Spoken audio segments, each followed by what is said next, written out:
Hi, everybody. This is Hondo Carpenter, your Las Vegas Raiders beat writer on Sports Illustrated and the host of the Las Vegas Raiders Insider podcast with my post combine 5 round Las Vegas Raiders mock draft. Got a ton of information for you.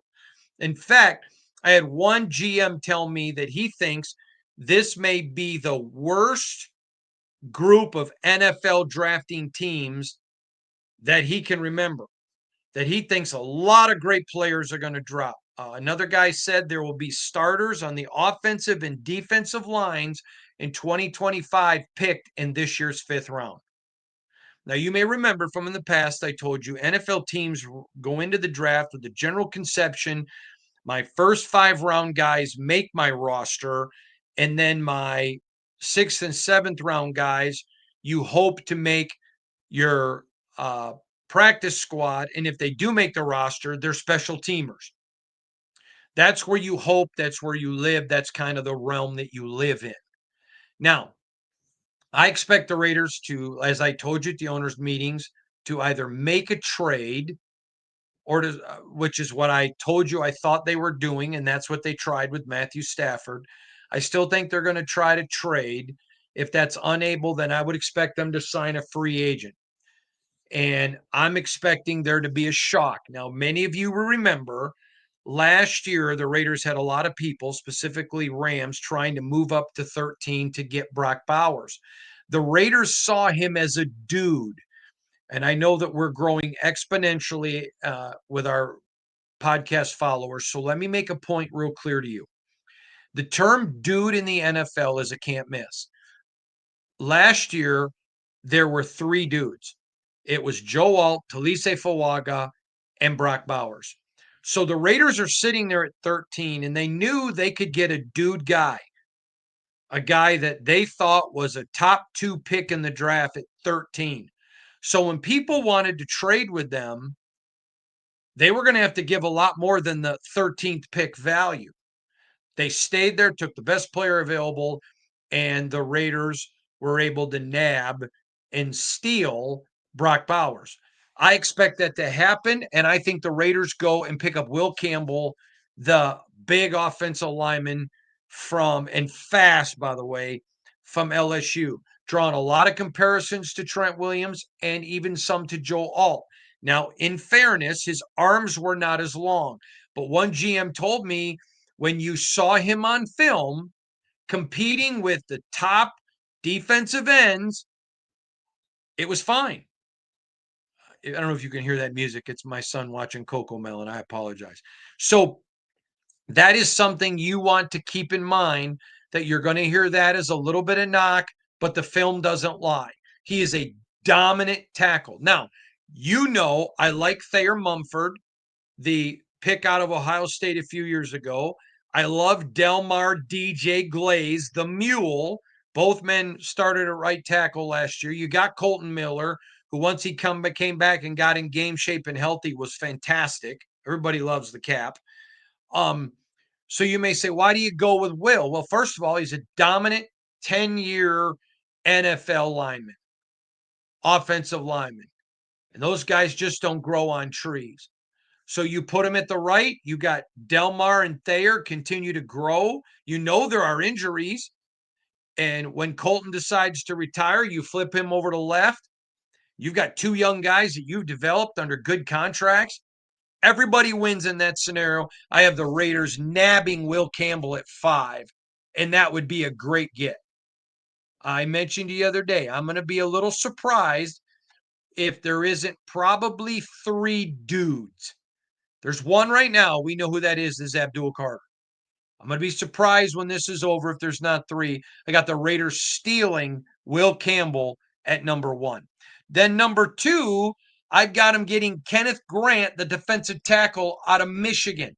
You do not know the pain this causes me deep in my soul as a Spartan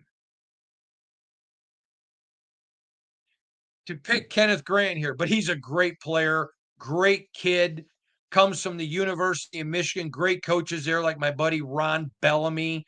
Love you, Ron. So many great people in that program. That pains me, but it's the truth.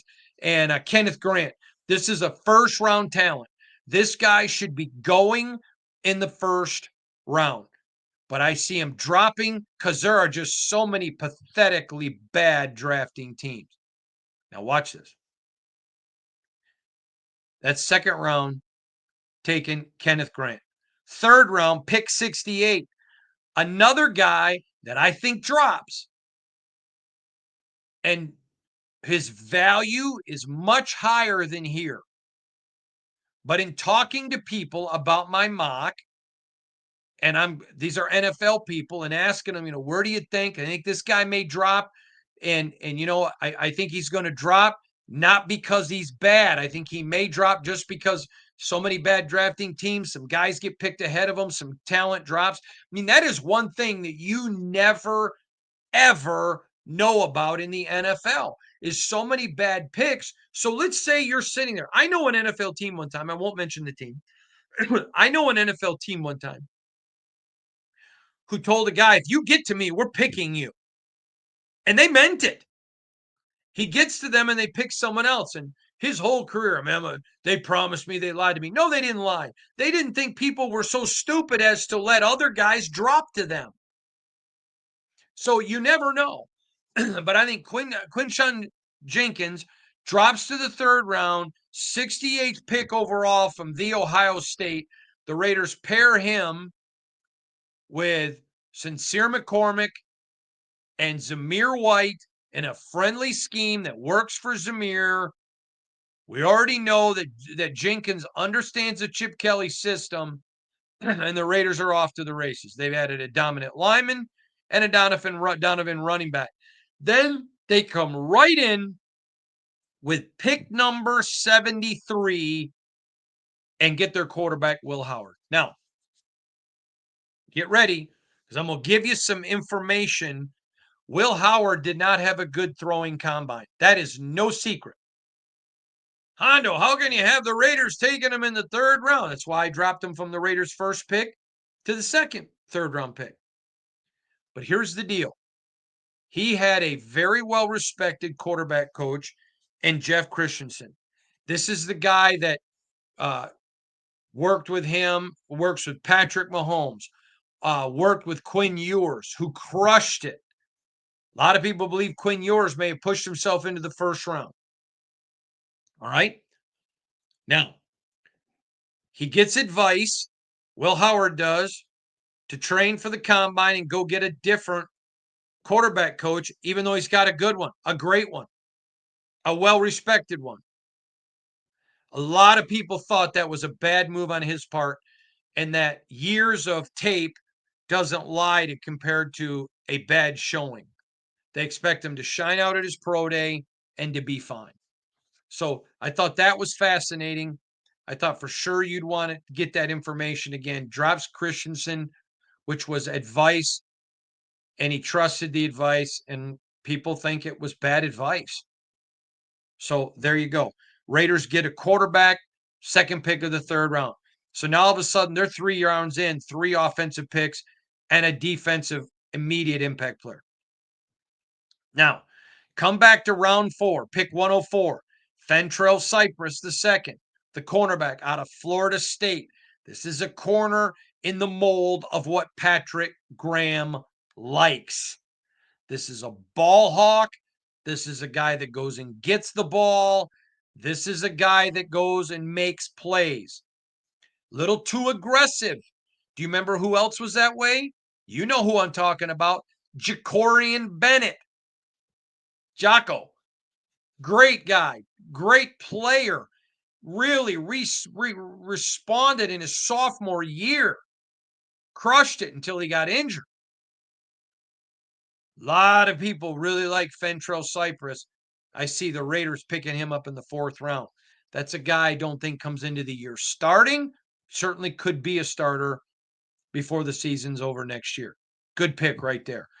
5th, they get another instant competitor, starting quality offensive lineman. When at 144, they get Jared Wilson out of Georgia. They get the tackle. They go and get the interior lineman guy. 2, starting quality guys who could start day one, I think it would be harder for Wilson than it will Campbell. But all of a sudden now, think about this offensive line, okay? You've got Holton Miller, JPJ, Dylan Parham, Jordan Meredith, Will Campbell, Thayer Mumford, Delmar DJ Glaze, the Mule. Bam. You now throw in a Jared Wilson? That is a super young. And then Andre James is your ninth one. Or you look at those other veterans. How do you move that around? I'm telling you, 2 big picks. When you've got 6 picks in the first 5 rounds and you put 3 of them into linemen, I think that they'll address wide receiver and free agency. But you go pick up 3 linemen, 2 offense, 1 defense, a running back, which just made your quarterback position better, and a corner. Come on now. Shoot this thing. That's good. That's a good 5-round mock draft. That's a solid 5-round mock draft right there for the Raiders. And conceivable. It's built in reality. It's built in Realville. And so interesting times right there. That's a Raider 5-round mock draft. Now, let's give you some other observations I'm hearing. I've been telling you that people say as many as 6 quarterbacks should go, even though the majority only have 2 rated with a first-round grade. I asked people today if you had to bet your life on how many quarterbacks go in the first round. They all say 2 with grades. Not all. 21 of the 23 people I spoke to said 2 should.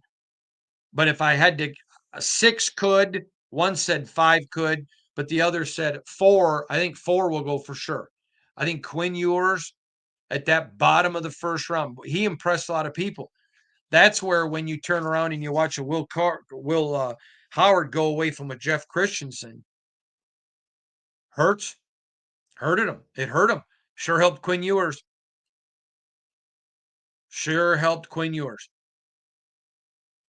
And I think Quinn's going to get in there. I think Jackson Dart's going to get in there. I think Shador's going to get in there, and Cam will get in there.